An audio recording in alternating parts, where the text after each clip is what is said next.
पणादान पर्व ग्रामदेवती को संतुष्ट करने प्रति वर्ष गंजाम जिला पुरुषोत्तमपुर ब्लॉक विभिन्न गाँव यह पर्व पालित होता है।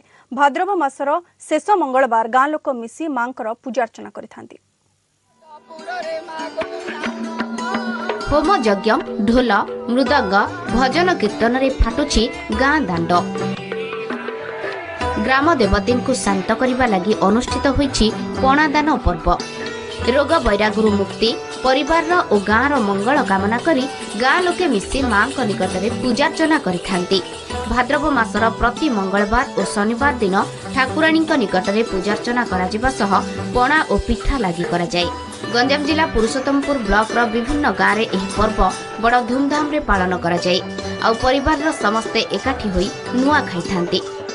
भाद्रव मास प्रति मंगलवार और शनिवार ग्रामर समस्त व्यक्ति ग्रामदेवी पाखे अर्पण करती एवं शेष मंगलवार दिन ग्राम होम हुए यज्ञ हुए ग्रामर पिठा पणा समस्त नहीं सबु ग्रामवासी ग्रामदेवी पाखे अर्पण करती। यह गोटे परंपरा ग्रामर देशर मंगल रीतिमत भाव चली आसी। भाद्रव मासर मंगलवार आ शनिवार दिन पणा पानी निया होची ग्रामदेवती मंदिर को और ठाकुराणी मंदिर को।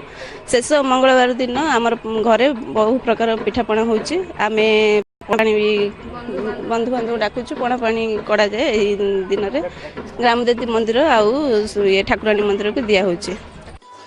अनेक वर्ष पूर्वे गाँव में हईजा और झाड़ाबांति व्यापी थिला। यह ग्राम देवती कोपर हेउथिबा लोके विश्वास कले। सही दिन ठारू गाँ लोके देवती को संतुष्ट करने लगी यह पणादान पर्व पालन करिथांती। जेजाबांगर अमल एराक हुए परंपरा आम पाले आ पिठापणा सब करी सब खीरी काकरा करी सब झील बो एराक मेलामिशा करा जाए। माँ को सांत्वना करने घर मंगल आ संसार मंगल करने। भक्ति और भावनार एही परंपरा उज्जीवित रखिबा पाई पीढ़ी पर पीढ़ी लोके पालन करि आसुछंती एही पर्व को। गंजाम जिला पुरुषोत्तमपुर मानस विषयी रिपोर्ट कलिंग टीवी। एबे देखिबा किछि खबर संक्षेप रे।